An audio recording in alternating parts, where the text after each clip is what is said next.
Mesdames, Messieurs, bonsoir, bienvenue à cette grande édition d'information sur la télévision Labari. Affaires fin commun. Plusieurs structures ont dans une correspondance donné un ultimatum aux autorités relativement à la suspension des versements et l'arrêt d'utilisation des fonds du compte principal du fonds commun. Ce lundi matin, le directeur général du Trésor a tenu à apporter des précisions au cours d'une conférence de presse que nous résumons ici Hassan Saleh Mustafa et Aboubakar Souley. Dans une correspondance en date du 7 novembre 2018, l'Agence espagnole de développement, l'UNICEF, Gavi, l'Alliance du vaccin UNFPA et l'Agence française de développement demandent au coordonnateur du Fonds commun d'appui au plan de développement sanitaire PDS du ministère de la Santé publique des éclairages sur la suppression des versements et arrêt d'utilisation des fonds du compte principal du Fonds commun. Les signataires de cette lettre ont donné un ultimatum aux autorités jusqu'au 30 novembre prochain pour débloquer cette situation. Nous sommes très préoccupés par le retard pris dans la restitution des fonds sur les comptes du Fonds commun des niveaux décentralisés. Ces comptes ont d'abord été fermés sans que le Fonds commun et ses partenaires n'en soient informés et les fonds transférés au trésor public. Ils ont récemment été réouverts, mais les montants prélevés n'ont pas été restitués. Réagissant à son tour, le directeur général du Trésor et de la comptabilité publique pose 1001 questions sur les vrais motifs de cette correspondance et demande aux signataires d'apporter un démenti car la situation a été débloquée. Les comptes du Fonds commun pour le développement sanitaire avaient été fermés et il y avait aussi les comptes particulièrement de l'UNICEF. Il faut donner quelques chiffres. Quand nous avons fait le premier recensement, les comptes administratifs à peu près que nous avons notés étaient au nombre de 831 exactement. Parmi ces comptes, il y avait 602 du ministère de la Santé. Minimum, donc vous pouvez faire le calcul, donc ça vous fait les 3 quarts qui étaient uniquement logés au niveau du ministère de la Santé. C'était des comptes qui ne devraient pas être ouverts et qui sont ouverts. Dans ce cas précis, le Fonds de développement sanitaire avait 26 comptes et l'UNICEF, pour ce qui les concernait également, avait 179 comptes. Je ne sais pas si vous mesurez l'importance des chiffres que je suis en train de vous donner. Quand nous avons demandé donc la clôture des comptes des administrations et des établissements publics au niveau des banques, évidemment, donc les banques se sont exécutées, il s'agit d'un ordre de l'autorité. La première surprise pour nous de voir circuler ce genre de courrier, c'était que le courrier sort au moment où le problème qu'il semble poser est déjà réglé. Donc, nous pensons qu'il y a là, à dessein, une volonté vraiment de nuire. On parle d'anomalie de gestion comptable. Mais justement, si aujourd'hui nous avons une réforme sur le compte unique du Trésor, c'est parce qu'il y a anomalie, mais pas ici, mais ailleurs. Nous voulons ramener ce qui se doit dans le respect des textes en vigueur qui demandent une procédure définie par des textes. Le fonds en question est de plus de 500 millions de francs CFA qui sont alloués pour la mise en œuvre du plan de développement sanitaire. Ainsi, pour voir clair sur la gestion du fonds, bientôt certains projets ou fonds vont être audités conformément aux textes en vigueur selon la Direction générale de la comptabilité publique. Le collectif des structures syndicales du secteur du transport projette d'observer un arrêt de travail de 24 heures le mercredi 28 novembre prochain. Une grève pour exiger, entre autres, la réduction du prix de l'essence à la pompe. Le reportage est de Assama Ousseidou et Ibrahim Abdou. Dire non aux mesures impopulaires qui étouffent la population nigérienne en général et le monde du transport en particulier, c'est la principale raison de cette préavis de grève du collectif des syndicats des transporteurs du Niger. Les principaux problèmes sont d'abord le prix du carburant qui est trop élevé et qu'il y a eu plusieurs promesses de réduction des prix des hydrocarbures à la pompe qui jusqu'à présent n'ont pas intervenu. Au niveau de la Caisse nationale de sécurité sociale, nous avons un sérieux problème. À part les tracasseries administratives liées à la procédure de prestation familiale, nous avons aussi un problème au niveau des guichets. Les taxis qui sont au nombre de 6500 nous n'avons qu'un seul guichet de recouvrement des cotisations au niveau de la Caisse nationale de sécurité sociale. Il y a aussi des problèmes liés à l'attribution des titres d'autrui, des titres de taxi que la ville dispatche dans les différents syndicats des propriétaires de taxis. Nous avons estimé que ce n'est pas normal qu'un citoyen amène ces documents au niveau des services publics et qu'au moment de venir chercher ces documents, cette administration transfère ces documents au niveau d'un syndicat X. Donc c'est pourquoi nous avons demandé l'arrêt de cette pratique, parce que déjà elle a fait l'objet des négociations en 2016 où le gouvernement a instruit la mairie d'arrêter, et effectivement la mairie a pris un arrêté pour abroger l'arrêté taillé sur mesure qui les offre ces titres. Le collectif invite les autorités de la capitale à mettre fin au transport clandestin afin de sécuriser les passagers. Au niveau aussi, il y a un phénomène de taxi clandestin qui est là, qui prend forme et sous le silence complice des autorités de la ville de Niamey. Celui qui n'est pas sur la plateforme, en tout cas de la ville de Niamey, celui qui n'a pas le titre de transport, qui n'est pas enregistré au niveau de la ville de Niamey et qui porte un numéro par hasard sur son véhicule avec la couleur de taxi. Quand il commet ses forfaitures, on dit que c'est des taxis et on ne peut pas l'identifier. Aujourd'hui, nous avons plusieurs cas de plaintes. Quand on vérifie au niveau de la ville de Niamey, on constate aisément que c'est des taxis clandestins. Et nous avons plusieurs cas aussi de plaintes où ces genres de taxis fuient avec les bagages des usagers. Enfin, le collectif des structures syndicales demande à l'État nigérien de revoir tous ces problèmes cités. Au cas contraire, ils disent passer à la vitesse supérieure. Les éléments de Boko Haram continuent de semer la terreur dans la région de Difa avec récemment des attaques et enlèvements de 15 jeunes filles dans la commune rurale de Toumour. Cette situation a suscité la réaction de quelques citoyens dont je vous propose de suivre. Dans un État musulman, ce n'est pas normal. Les autorités même doivent prendre des mesures pour que l'insécurité doit finir au Niger. La situation d'insécurité au Niger, de façon générale, et puis dans la région de Difa, vraiment inquiète beaucoup la population du Niger.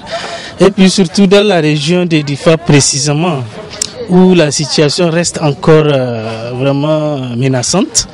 La situation reste encore très menaçante. Les États sont en train de faire un effort dans le cadre d'éradiquer cette calamiteuse groupe de Boko Haram qui est en train de sévir dans la zone et qui crée une situation désastreuse et qui met en insécurité la population. Je pense qu'avec les rencontres que les chefs d'État ont, et s'ils essaient d'accentuer pour trouver la solution, d'essayer de trouver une solution pour mettre la population en sécurité, ça serait bien.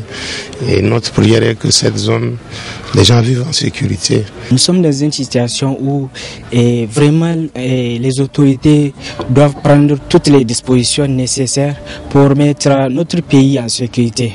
Et là encore, je lance un appel, surtout au niveau des forces de l'ordre et de sécurité. Il faut mettre vraiment les moyens nécessaires qui peuvent vraiment les outiller vraiment qui peuvent encore les aider vraiment à bien sécuriser, vraiment à être sur place à chaque moment et prêt à toute situation. La coordination communale Niamey 5 du parti Mouvement patriotique nigérien MPN Kishinkasa a tenu hier après-midi sa première conférence communale. Nombreux sont les militants et militantes du parti à prendre part à cette conférence. Le compte-rendu de Nasser Dantofo et Sadou Toumi. Il l'a promis et il est en train de gagner son pari. L'honorable député Abder, implanté et coloré la commune 5 en rouge-jaune de son parti Kishinkasa, loin des meetings nationaux ou encore régional, ce gigantesque rassemblement uniquement composé des militantes et militants de la commune 5 n'est qu'une conférence communale. C'est pourquoi, au vu de cette mobilisation, le député Abder a tenu à remercier tous ces militantes et militants de Kishinkasa du 5e arrondissement pour avoir répondu à son appel. Je tenais surtout à dire que si aujourd'hui à la commune 5 nous avons pu réussir cette mobilisation exceptionnelle, c'est parce que d'autres communes aussi nous ont inspirés, nous ont motivés. Je ne vais pas oublier justement à dire merci à tous ceux qui sont ici aujourd'hui. Je ne trouve même pas les mots pour remercier toutes ces femmes que je vois ici, tous ces jeunes qui sont mobilisés. La seule chose que je peux dire, c'est que Dieu vous bénisse, que Dieu bénisse vos familles et que Dieu vous ouvre toutes les portes de réussite. Pour joindre l'utile à l'agréable, il a été mis en place les différentes structures des jeunes et femmes Kishinkasa Commune 5 et a été présenté à l'assistance dont l'honorable Abder n'a pas manqué de les rappeler les attentes du parti. Je voulais donner un conseil à tous les nouveaux membres et même les anciens, parce que vous savez, il s'agit d'une restructuration. Il ne s'agit pas de faire des bureaux juste pour faire des bureaux. Ce qui nous attend, c'est que dans 24 mois, nous allons aux élections, si élections il y a, entre parenthèses, mais nous devrons nous préparer pour les élections. Et je pense qu'avec les femmes que j'ai vues aujourd'hui, avec les jeunes que j'ai vus aujourd'hui, nous pouvons mettre nos empreintes sur ces élections à venir.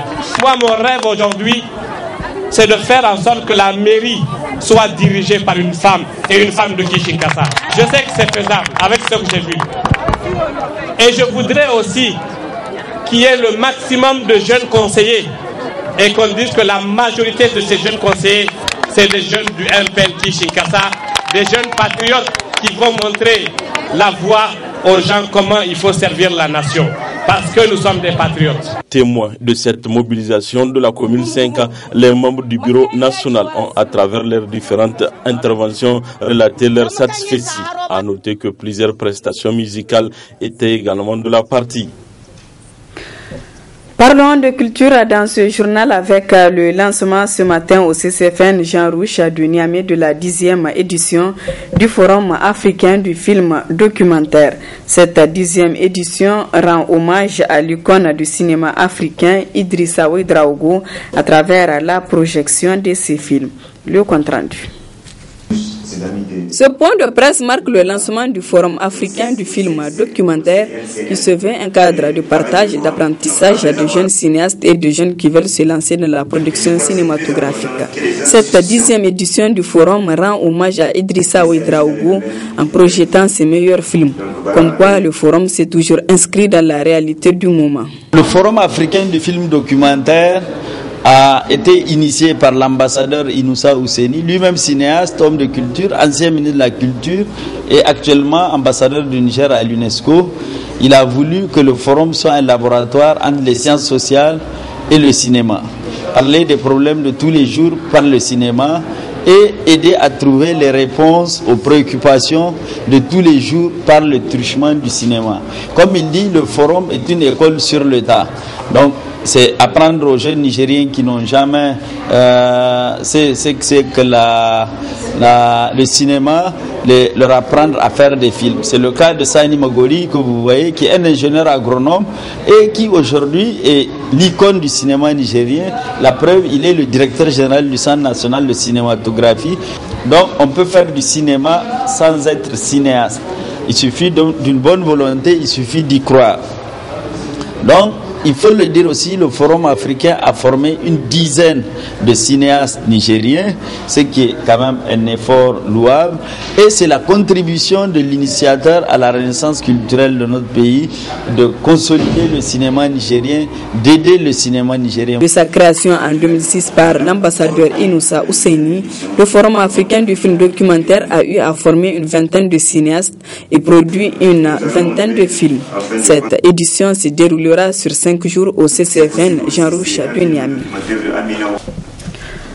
Un mot de sport, conférence de presse ce matin à la FENIFOOT tenue par l'encadrement technique de l'AS Sonidep en prélude à leur match demain dans le cadre du match aller de la Ligue 2 champions africaine contre le club zambien de Zesco. Le compte rendu de Abdul Razak Léo et Chebou Guissou. Informer le grand public de la tenue du match aller du tour préliminaire de la Ligue des champions africaine 2018-2019 contre le champion zambien Zesco, demain mardi 27 novembre au stade Janssen Kounché, tel est l'objectif premier de cette conférence de presse dite d'avant-match. C'est avec beaucoup de sérénité on va aborder le match de demain. avec beaucoup de confiance. On a eu une préparation acceptable et à l'extérieur du Niger et ici aussi sur le plan national. Donc vraiment, on est fin prêt pour aborder ce match aller.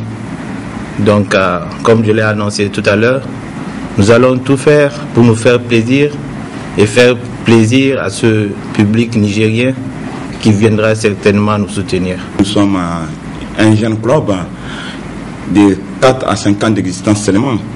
Et que c'est vrai, nous avions l'habitude de jouer un tournoi africain, la Confédération africaine, quand on était consacré champion du Niger, quand on était détenteur de la Coupe nationale. C'est vrai, je vous le concède, peut-être ça peut être une petite faille de débutant.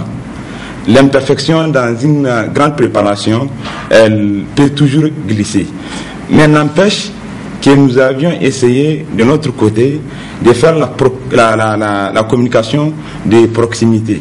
Puisque premièrement, nous avons cette année renforcé notre équipe de communication avec un infographe et un détenteur d'un master en communication qui nous a beaucoup appuyé, qui nous a même aidé à créer le site de la SONIDEP qui est alimenté permanemment. L'occasion de faire le point sur les préparatifs, mais aussi de répondre à quelques questions posées par les journalistes. On a préparé ce match à partir du début de la saison. On a pu faire un stage à l'extérieur, précisément au Burkina. On est revenu encore continuer la préparation. Moi, je pense bien que pour l'instant, on est dans la cadence pour aborder ce match avec la plus grande sérénité. On sait que c'est une confrontation en aller-retour. Le retour, ça va être à l'extérieur.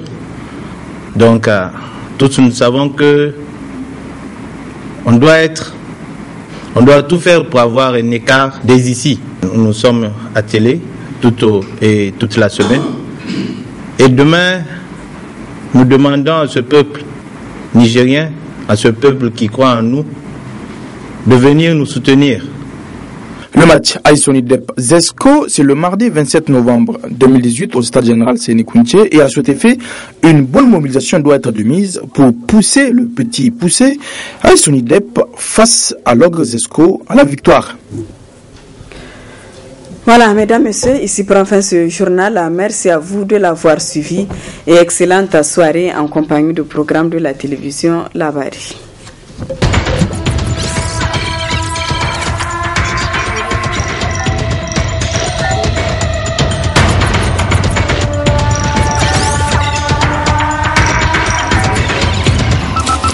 Audio